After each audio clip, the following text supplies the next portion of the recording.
Hello students, welcome to my channel Gyan Ganit. देखो, हम circle chapter हमने कल स्टार्ट किया था। उसके हमने कुछ क्वेश्चन नंबर 8 तक हमने कर लिए थे। आज हम करेंगे question number 9। Most important question है ये। यहाँ पर आपके पास इस क्वेश्चन में आपके पास डायग्राम आपके पास गिवन है। यहाँ पर एक्स वाई जो लाइन है, एक्स डैश वाई डैश के पैरेलल लाइन है। तो यहाँ पर इसने गिवन है ये सब x y and x dash y dash are two parallel tangent to a circle with centre O and another tangent जो दूसरी एक और अनदर टेंजेंट है वो क्या है ए बी। ठीक है, with point of contact C, जो सी पे इंटरसेक्टिंग हो रही है x y at A and x dash y dash at B. जो एक्स वाई को किस पे कट कर रही है ए पे और एक्स डैश वाई डैश को किस पे कट कर रही है बी पॉइंट पे। तो प्रूव दैट, आपको प्रूव दैट क्या करना है, angle A O B. Angle A O B कौन सा बना है, एंगल ए ओ बी, ये वाला एंगल हमें प्रूव करना है कि एंगल को कितना है 90 डिग्री।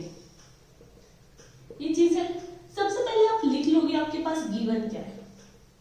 गिवन क्या है, x dash and x and y and x dash and y dash are two parallel tangent। two parallel tangent है, a भी another tangent है। ठीक है, ये हमारे पास गिवन है। और OP और P ये हमें पता है कि जो OP है OQ है ये परपेंडिकुलर है। तो यहाँ पर आपको एक कंस्ट्रक्शन करनी है। कंस्ट्रक्शन क्या करनी है कि जो O और C है उसको हम ज्वाइन कर देंगे। O एंड C को हमने ज्वाइन किया।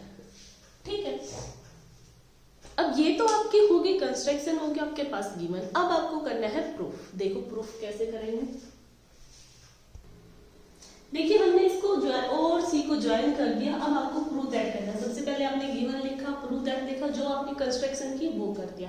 अब यहाँ पर एंगल ए ओ बी को हमें 90 दिखाना है, तो उसके लिए हम क्या करेंगे, यहाँ एंगल्स का नाम ले लेंगे। 1 2 3 4, इनको हमने नाम दे दिया।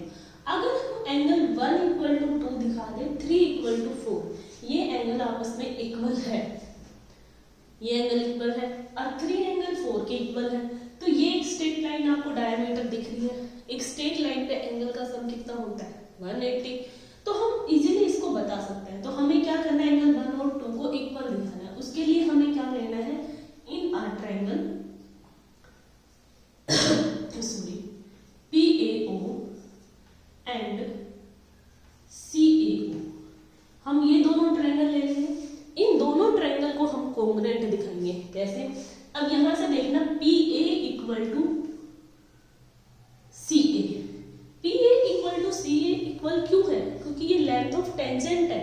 एक ही पॉइंट से टेंजेंट है, एक ही मतलब एक जो आउटसाइड पॉइंट ए है उससे दो टेंजेंट बना है, तो वो क्या होता है, इक्वल होता है। तो यहाँ पर आपकी थ्योरम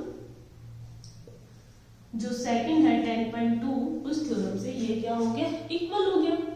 दूसरा क्या है, OA इक्वल टू OA, ये क्या हो गया, कॉमन। अच्छा, तीसरी चीज, हमें कॉन्ग्रुएंट प्रूव करने के लिए हमें 3 हमारे पास कंडीशन होनी चाहिए। अब तीसरा क्या है, OA इक्वल टू OP, ये क्या है, दोनों रेडियस है। और यहां से ये भी बता सकते हो कि ये एंगल क्या है 90 डिग्री। तो angle APO equal to angle ACO, ये दोनों 90 डिग्री है। क्यों, जो रेडियस होती है वो टेंजेंट पे क्या होती है, परपेंडिकुलर होती है। तो यहाँ पर RHS राइट हैंड वाली ट्रायंगल से RHS कॉन्ग्रुएंसी रूल से ये क्या हो गई, कॉन्ग्रुएंसी रूल से ये दोनों ट्रायंगल क्या होगी, कॉन्ग्रुएंट होगी।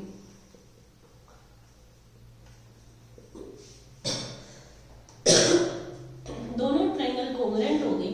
तो यहां से angle 1 equal to angle 2। Same आपको ऐसे ही करना है सिमिलरली। जो ये दोनों ट्रायंगल है, इन दोनों ट्रायंगल को भी आपको क्या दिखाना है, कॉन्ग्रुएंट। करके नहीं दिखाना, आप ऐसे ही डायरेक्ट लिख सकते हो कि ट्रायंगल BCO और BQO ये दोनों क्या है, कॉन्ग्रुएंट। तो यहां से एंगल 3 इक्वल टू एंगल 4 हो जाएगा। अब हमें पता है कि P और Q क्या है, स्ट्रेट लाइन है। POQ लिख दो या PQ is a straight line. Straight line पे क्या होता है कि जो एंगल कितना बनता है 180, angle 1 plus angle 2 plus angle 3 plus angle 4 कितना हो गया 180। अब हमें क्या है 2 और 3 का सब 90 दिखाना है, तो एंगल 1 इक्वल टू एंगल 2 है, तो 1 की जगह हम 2 लिख सकते हैं। एंगल 3 इक्वल टू 4 है, तो हमें एंगल 3 चाहिए, तो एंगल 4 की जगह हमने 3 लिख दिया। ये क्या हो गया 2 times of angle 2 plus 2 times of angle 3 is equal to 180।